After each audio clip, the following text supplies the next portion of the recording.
nga tumaliriza topiki yaffe eno eya short madda tweyambiseeko ekitabo kino kyennyini ekya Ta'allumul Huruf al-Hijaiya. Baagala okwawulira wakati w'okuwanvuya kwa alifu okwa fatha ne alif. Amakulu ennyukuta wogisiŋŋaana nga eriko fatha esoma etya, ate ennyukuta eriko fatha ate ne bagiyungako alifu naye beesoma etya. Ensoma y'ebigambo ebyo ebibiri ya njawulo nga wobiraba ku peegi eyo. Tuyina baa'u eriko fatha yokka ebeesoma etya, ebeesoma nti ba. Kati ate ne bateekawo baa'u ne bagiteekako alif ewanvuya.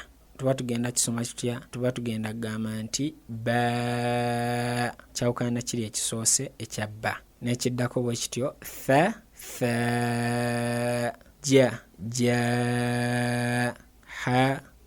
ha yalina okuwanvuwa ng'ogitaddeko alif. Ne dhal eriko fatha dha za sa la ta a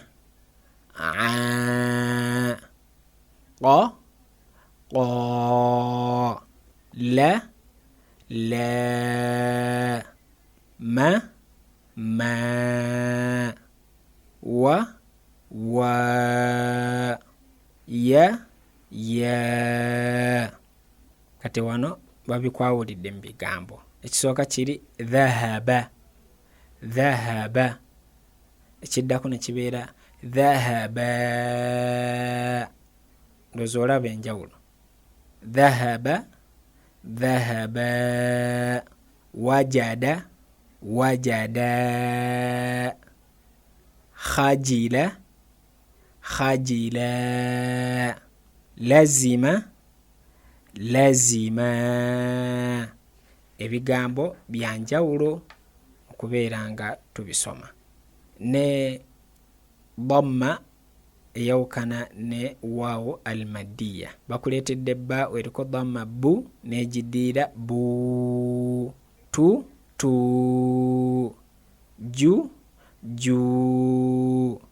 hu du zu shu su ru fu ku mu nu hu yu yarnu. Kiraba ekyo? Yarnu yasubbu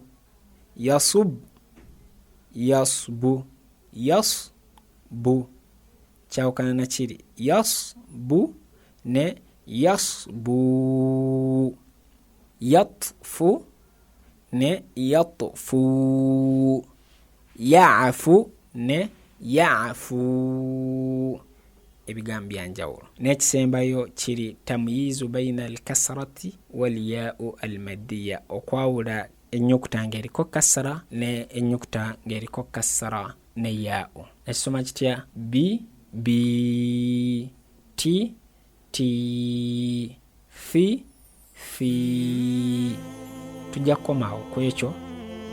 Ba members abatugoberera musobole okubeera nga mutusomera peegi esigaddeyo insha Allah mu bigambo bitasomye ng'oyita ku namba zaffe ezo insha Allah biidhnillahi ta'ala. Kyali nange Muhammadi Kalozi mu programu eno gy'ogoberera insha Allah biidhnillahi ta'ala. Bwetyo otusobodde okubeera nga tutambula ne topiki yaffe ekwatagana ku short madda okuwanvuya nga tukozesa ekitabo kya Ta'allum al-Huruf al-Hijaiya. Nabwe kityo tujja kubeera nga tudda yassarna al-Qur'an al-Karim nayo tubeere nga tutunuulira butya bwe bannyonnyola ensonga ey'okuwanvuya okwa short madda nga ye darusu ey'ekkumi biidhnillahi ta'ala. Wa barakallahu fikum wa jazakumullahu khair. Wassalamu alaikum wa rahmatullahi wa barakatuh.